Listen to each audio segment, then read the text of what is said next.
Hey there, I'm Nikki Starcat Shields, and this is our third video in the Writing Through the Holidays series. And today we're going to talk about nurturing yourself. So now you've got the time set up in your calendar for your writing projects. You've got everyone else on board because you've asserted your sturdy boundaries and you've talked to them about what's going on. And this is where some self-sabotage can sometimes come in.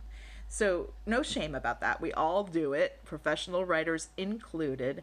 But what do you do with yourself when you come up with resistance or you're not fully there for your own creativity? So, most of what needs to be done when you sit down to write actually happens beforehand, away from that journal or notebook or computer.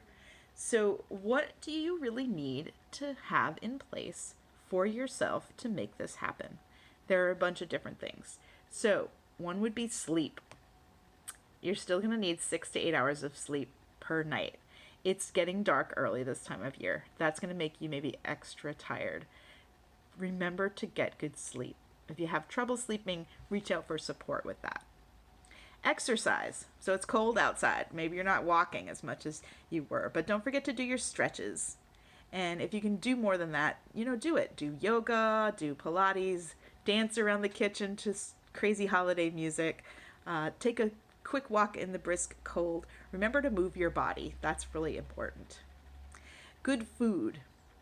Now this is going to differ. This is going to differ for each person. So listen to your body.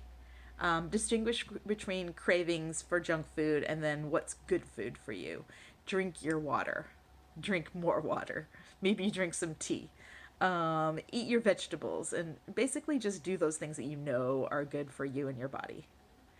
This time of year also comes in with a whole package of things about indulging in things, your favorite vices, whatever they are. It might be sugar, which if we overindulge in sugar, we're going to crash and not be able to concentrate. So keep the lid on it. It's okay to enjoy cookies or pie once in a while, but don't go too crazy. Things like alcohol and cannabis. Either of those in excess can mess with your sleep and can make your mind foggy. They can dehydrate you. All things in moderation, right? Be kind to your body. Netflix and things like that. You didn't set aside this writing time so you could just binge your favorite show.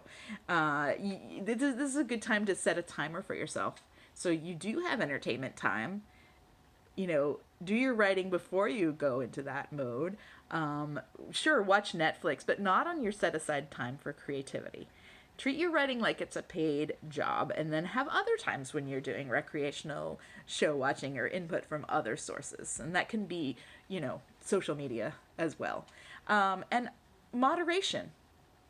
Think about moderation. You're going to eat sugar. You're going to imbibe in some treats. You're going to watch Netflix. It's just not like your entire diet every day.